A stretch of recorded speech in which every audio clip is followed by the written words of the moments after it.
Good afternoon. My name is Donna Feazell, and I'm your host of Donna's Edge on IC Radio, your source for news and entertainment.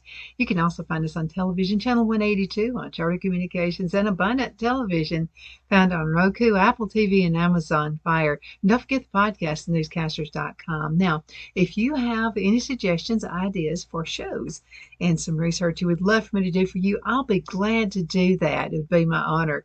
And I love research anyway. So let's just go on ahead and talk about Erin wanted me to talk about working remote. And she works for a company and lives in a very small town in Illinois. And she said, sometimes I just have a hard time working remote, working at home. And then also, and I forgot, I think it was Reba who sent a message. And Reba said, I'm just looking for something extra to do, maybe customer service or something like that to do in addition to my other job because, cost of things are going up. So let's go ahead and talk about working remote, working in your home. What are some pitfalls and what are some things you can do to improve? So let's go ahead and get started.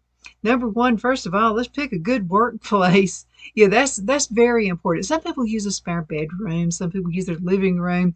You need to go into an area that's not going to be overcrowded, especially if you have little kids or maybe animals that you keep out around. So there's a good advice about picking a space that is comfortable and where you can minimize distraction, a big deal right there, but also some security considerations as well. So let's talk about those.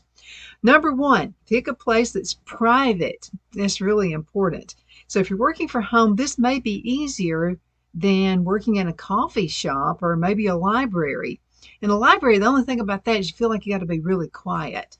And sometimes you got to make a little bit of noise. So select a place where people can't shoulder surf and watch and see what you're doing and looking over your shoulder or what's on your screen.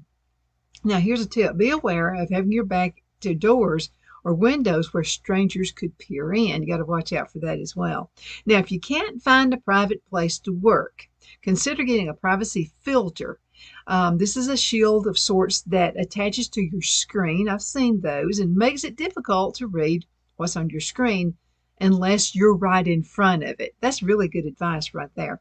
Number two, now if you're having conference calls or video meetings, be aware whether other people might be able to eavesdrop, especially if you're working for a company, you own your own business, you don't want people to know, about your little secrets in your business world. Some of those things don't need to be known. Now, if you're wearing headphones, especially, make sure they're not too loud to your own ears. You don't want to go with deaf. Now, other people may still be able to hear your voice when you speak. So make sure you're using video meeting software if you're doing that with advanced security features like Microsoft Teams. And sometimes we use that. I've been on quite a few calls to use that. It's a good deal. Absolutely. Now, the only thing about using microphones or headsets is you tend to talk a little bit louder for some reason. So be really careful there as well. Just notice the tone of your voice. Now, number three, don't allow family members to use your work devices. Okay, you got kids, they want to play with the headset, they want to play with the microphone. Don't let that happen. You're the parent here, okay? So if you have to walk away from your device to go to the kitchen or the restroom, lock your device to prevent others from seeing what you've been working on. This is how you can do it. On your computer, if you're using the Windows, click the Windows logo key and then hit L. And this is on the Windows device, or you can use Control, Command, Q on a Mac. And this is quickly going to lock your screen. Now, when you return, you'll have to do a quick sign in and everything should be right where you left it. Okay, if you're using encrypted Wi-Fi for business, Wi-Fi encrypted with WPA number 2 is more secure than Wi-Fi that's open to all access. If you're working from home, make sure your home Wi-Fi network is secured. All home routers support encryption. Okay. Now, and also make sure if you're using Wi-Fi at home or maybe even on your cell phone, make sure it's password protected. Okay. Because other folks can chime in and use your bandwidth, and that's not good. Now, number 5, if you need to access resources such as maybe servers that live at your company's location, use a VPN. And that's a virtual private network to connect with your office network. Now, a VPN creates an encrypted tunnel is a good word, for your network traffic to flow through and makes it harder for others to intercept your traffic. You may have a competitor out there trying to get your little secrets out there. So a VPN creates an encrypted tunnel and also allows traffic to flow through, and it makes it harder for others to intercept your traffic. Again, think about competition. Now, if you aren't sure if your company offers a VPN or how to connect to it, make sure you check with your IT support person. And also, there's a number of information out there. On Windows, you can go to support.microsoft.com and you'll be able to find different ways on how to connect to VPN for Windows and other ideas. Now, here's the tip. If you're not connected to company resources, using a VPN for your internet activity can be a lot more secure.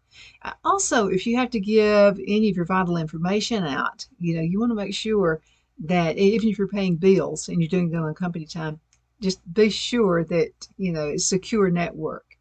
Okay, now keep your data secure. If your device does get accessed or stolen, there's some things you can do to help reduce the data they get. Okay, number one, use strong authentication to access your device, such as Windows Hello. Never heard of it. We're going to check that out. So either a PIN or a fingerprint or facial recognition if your device supports that. Now, number two, use multi-factor authentication. Now, this is called MFA to access any cloud-based resources. So MFA utilizes multiple factors such as a PIN sent to your mobile device and password. We do that with our bank accounts just to keep everything secure.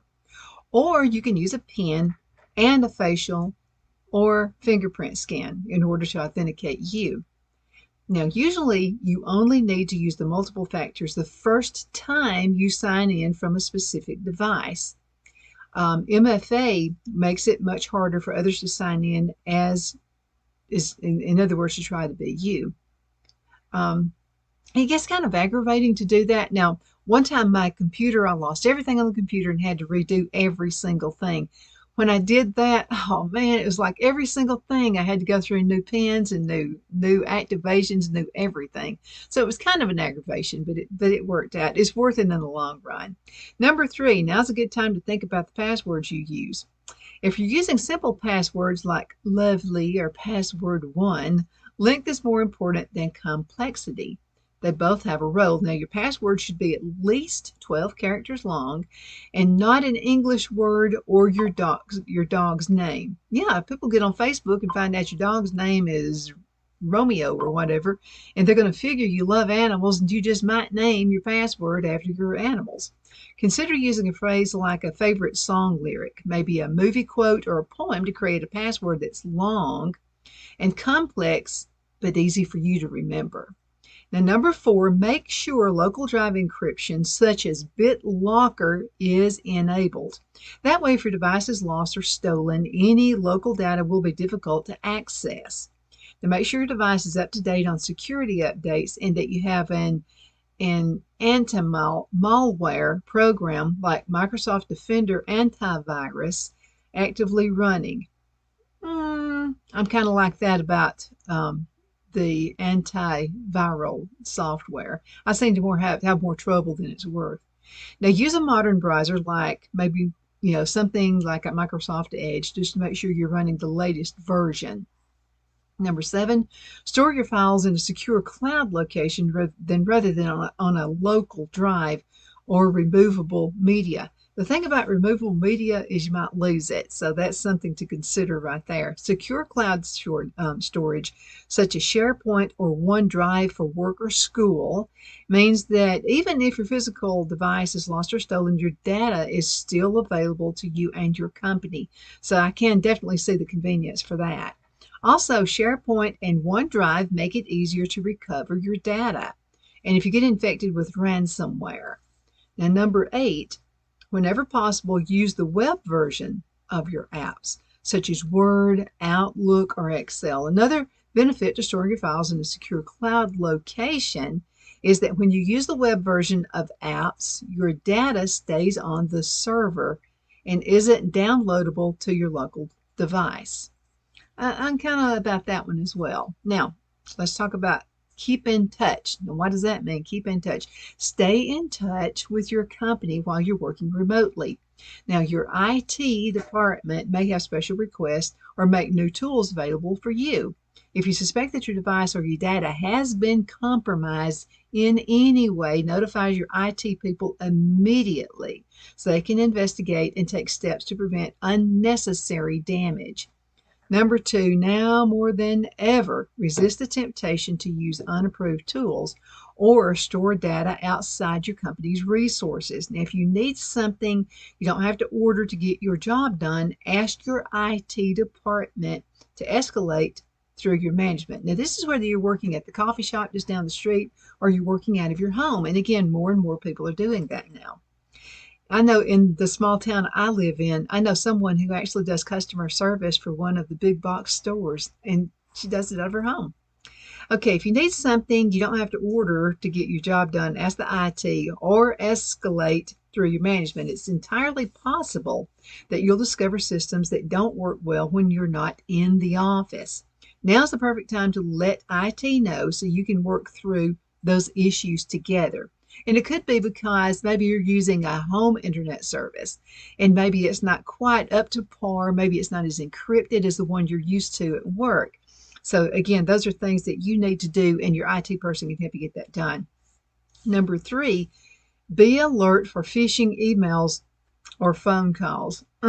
Criminals try to take advantage of fear and uncertainty by sending emails that appears to be from authorities or company officials in an attempt to lure you into connecting on malicious links or provide your private information.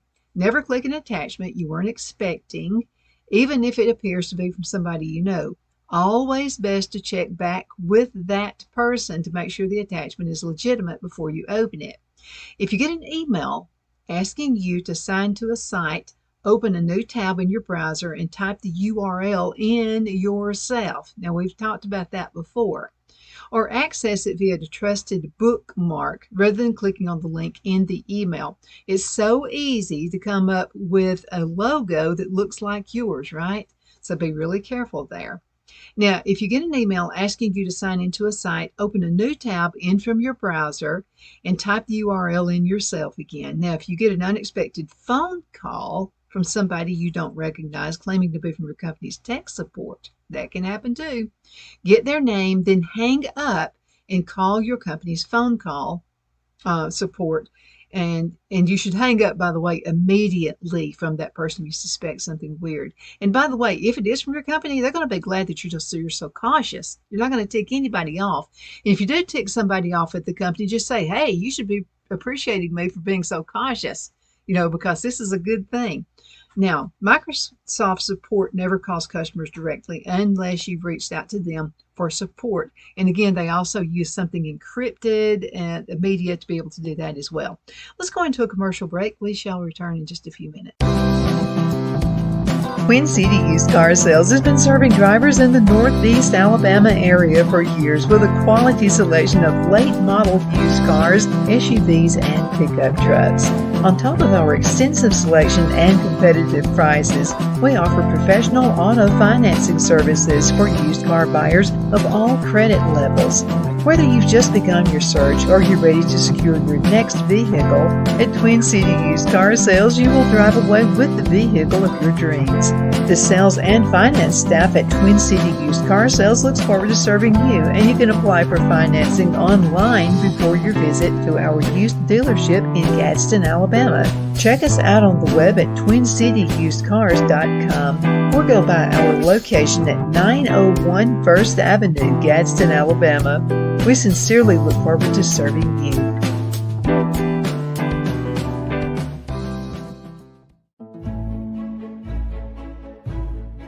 The Hatter Cafe and Country Inn is nestled in the northeast corner of Alabama the Beautiful in the delightful town of Mentone. We're located on top of scenic Lookout Mountain near Little River and DeSoto State Park and located only 5 minutes from shopping and restaurants. There is also a nearby community walking path and golf course. We welcome everyone through the doors and we are committed to outstanding service for all guests. At the Hatter Cafe and Country Inn, we invite people from all walks of life to come and get away from it all, enjoy the open spaces, treetop views, fresh, clean air, and experience Southern hospitality at its finest.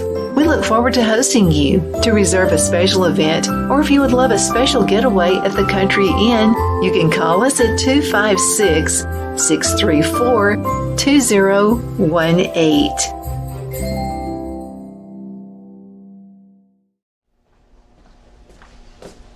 Are you ready? We all wonder what tomorrow will bring, but the future lays itself at the feet of the prepared and surrenders to the will of the persistent. It's not easy, but today shapes you so you can shape tomorrow. With Northeast Alabama Community College, when the future asks if you're ready, you can answer yes. Begin your future at Northeast Alabama Community College. The only place I buy my beef is Lone Tree Ranch in Collinsville, Alabama. Their cattle is born and raised on their ranch, grass and grain fed, and you can feel confident when you serve your family and friends because their beef is all natural and no antibiotics or hormones are added. You can buy whole beef or perhaps go in with family or friends and buy half. Their customer service is number one as they take care of the delivery to their local processor and can deliver to your home for a small added fee. They also offer herd replacement heifers. I always call Lone Tree Ranch in Collinsville, Alabama for my beef specialty recipes and cookouts, and you can too. Food shortages are increasing, so buy local by calling 256-523-6462. That's 256-523-6462.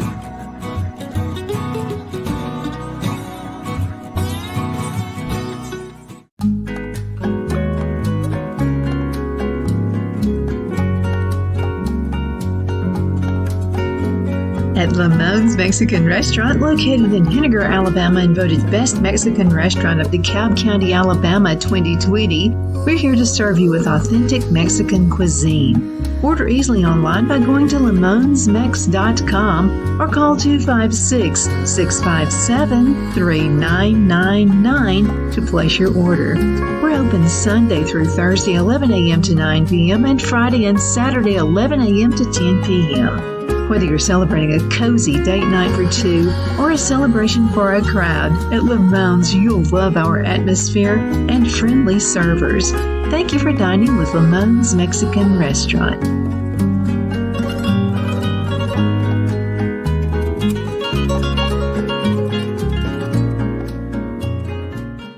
My Towels solved a problem that we've all had with towels. You go into the stores and they feel lotiony and soft, but then you get them home and they wind dry you. That's why I made My Towels. They actually work, they're soft, and they absorb. And now I'm excited to announce 2 brand new lines of My Towels. What makes them the best towels ever is they're now made with 100% long staple Shapir cotton. This is a combed ring-spun cotton that makes My Towels even softer and more absorbent than ever. And now you get a 6-piece set for an amazing introductory sale price as low as $29.98. So go to MyPillow.com or call the number on your screen. Use your promo code to get My Towels for only $29.98. Or you can get my designer premium line for just $20 more. Either way, you save 50% now on all My Towels. They actually work. What a concept.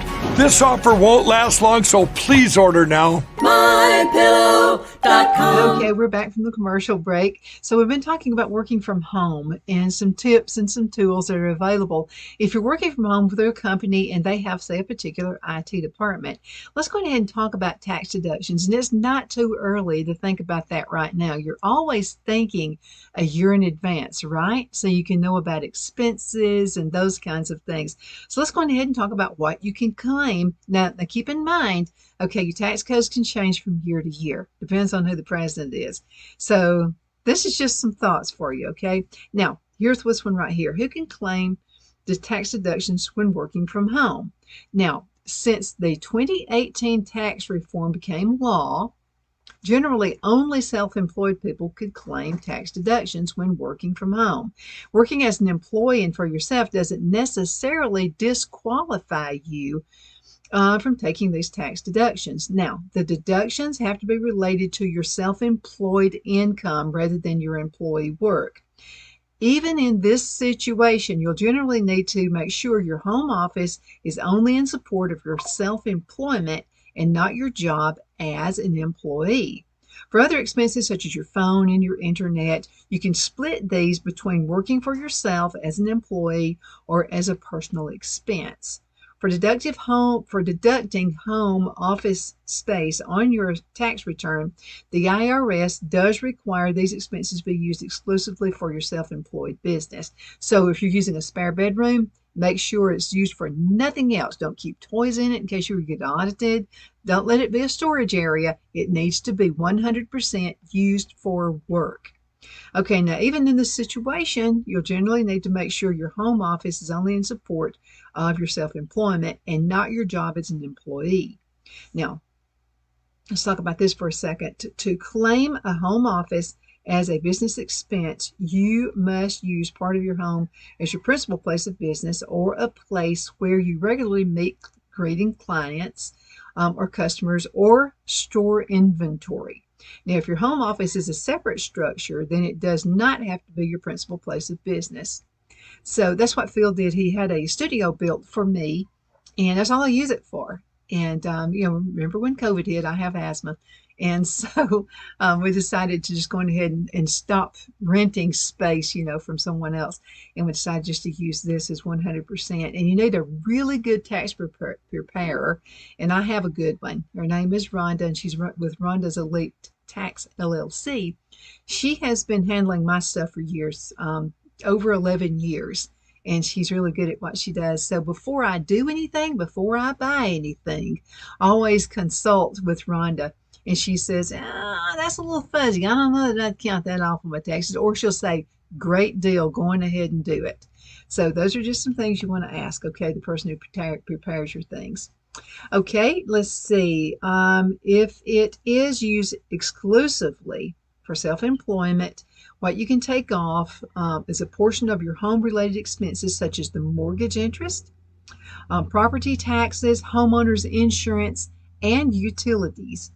You do not have to meet the exclusive use test if you claim the deduction to use for your home as a daycare facility. Okay, tax tip number 2, keep thorough records and save receipts. I can't specify that enough. Now, if you need to keep accurate records of any expenses you claim as a deduction, the IRS recommends keeping a written record or a logbook in the event any questions arise about your deductions. You should also save proof of payment for any tax-related expenditures. This proof may be in the form of a credit card or bank statement, cancel check, or itemized receipt. Now, if you paid in cash, never do that. The receipt should include the payee's name and the date of the payment and the amount. Digital records will usually satisfy this requirement as long as you can retrieve them when needed. Number 3, tax tip, and that's consider the simplified home office deduction to ease your record keeping. Okay, so when eligible to claim the home office deduction under taxes, you have 2 ways of claiming the deduction: the simplified method and the direct method. The simplified method is just that simple. You can use this method to determine your home office deduction on your return by expensing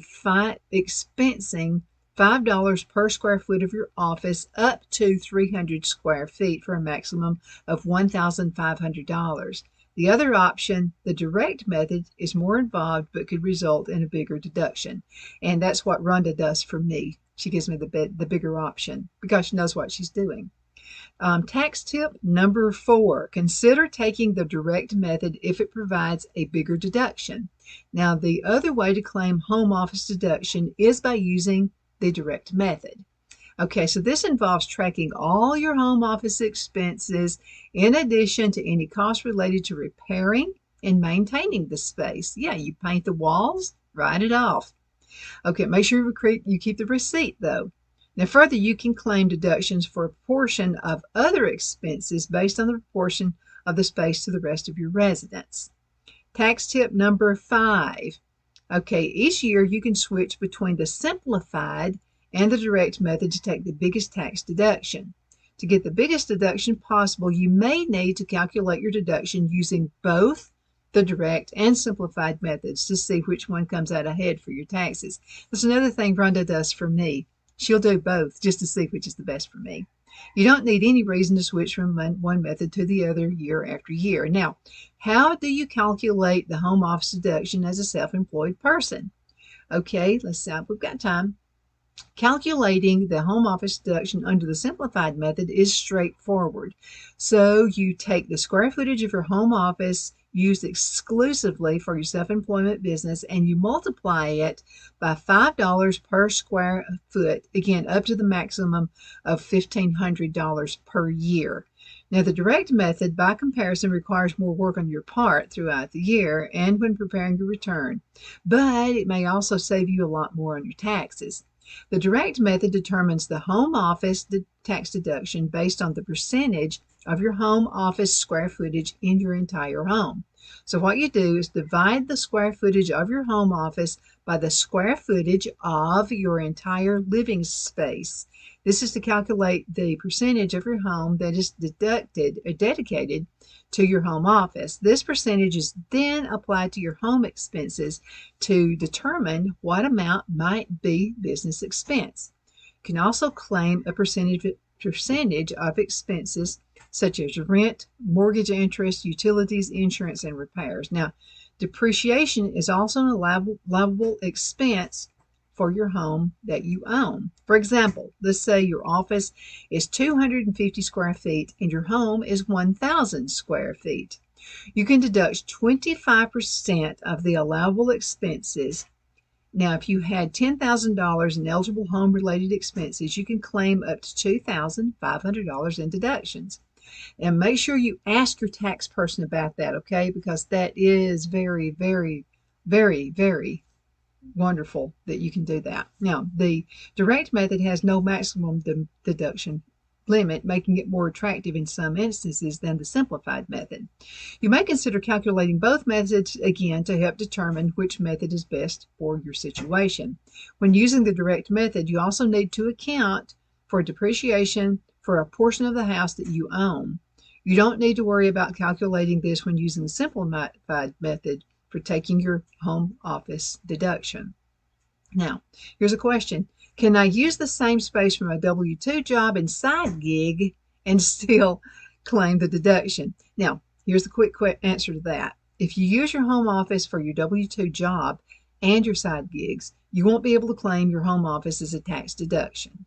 The IRS allows you to deduct expenses for having a dedicated space where you regularly and exclusively conduct your self-employed business.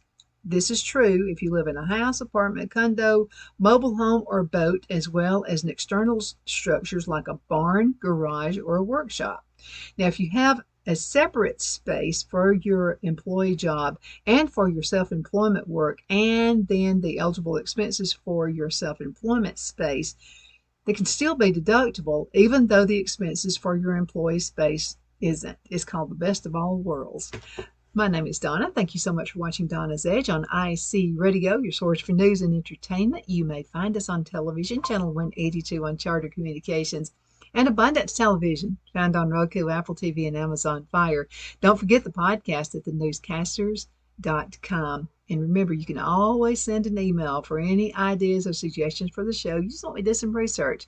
I'll be glad to do that for you as well. Send an email to Donna at donnasedge.com. Thank you so much for watching. See you next time.